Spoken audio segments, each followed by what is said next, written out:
इस क्वेश्चन में self inductance पे बेस्ड क्वेश्चन पूछा गया है।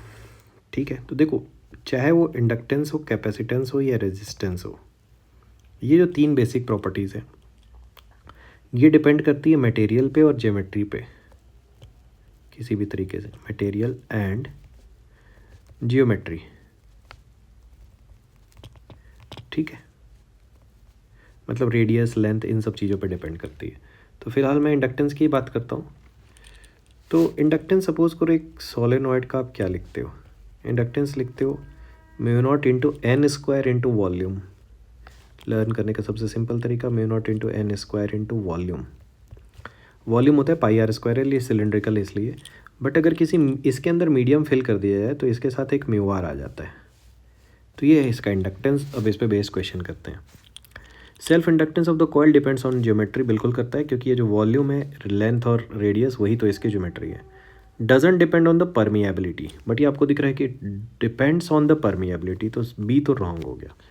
अब देखो बच्चों ध्यान से देखोगे तो ए फर्स्ट ऑप्शन, थर्ड ऑप्शन और फोर्थ ऑप्शन सब बता रहे हैं कि बी करेक्ट है। सिर्फ सेकंड ऑप्शन बता रहा है कि बी इज़ इनकरेक्ट, जो कि बी इनकरेक्ट है। तो आपका आंसर तो वैसे ही पता चल गया कि सेकंड ऑप्शन है।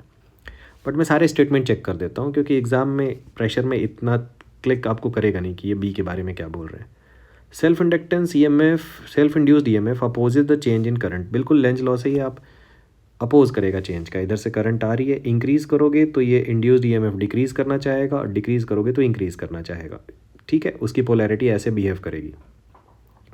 Self inductance of the electromagnetic analogous of mass in the mechanics, तो ये देखो ये तो एलसी ऑसिलेशन पे बेस्ड बेसिकली क्वेश्चन हो गया, जो कि अभी 2025 के सिलेबस में तो मेंशन नहीं था, फिर भी मैं इसको बता रहा हूँ आपको, थोड़ा ध्यान से देखना। ये करेक्ट है, कैसे करेक्ट है अभी मैं बता रहा हूँ। Work need to be done against the self inductance, बिल्कुल सही है। जैसे ही आप करंट इस्टेब्लिश कर रहे हो और ये करंट का अपोज कर रहा है, तो आपको उसके अगेंस्ट वर्क तो करना ही पड़ेगा।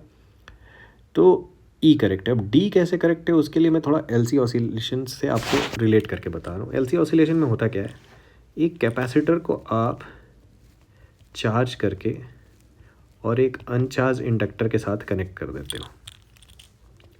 उसका जब आप मैकेनिकल ऑसिलेशन से रिलेट करते हो, तो एक स्प्रिंग को आप स्ट्रेच करके और छोड़ देते हो, स्प्रिंग को स्ट्रेच करके छोड़ देते हो, तो ये इधर की तरफ स्टार्ट होता है ऑसिलेशन मैकेनिकल, और इधर की तरफ इलेक्ट्रिकल ऑसिलेशन स्टार्ट होता है। तो अब भी एनर्जी किस में थी, कैपेसिटर में, और यहाँ किस में थी, स्प्रिंग में।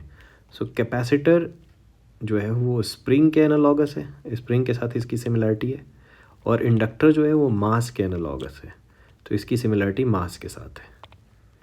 ठीक है, तो आपको ध्यान रखना है कि इंडक्टर बिल्कुल मास के साथ एनालॉजी शो करता है।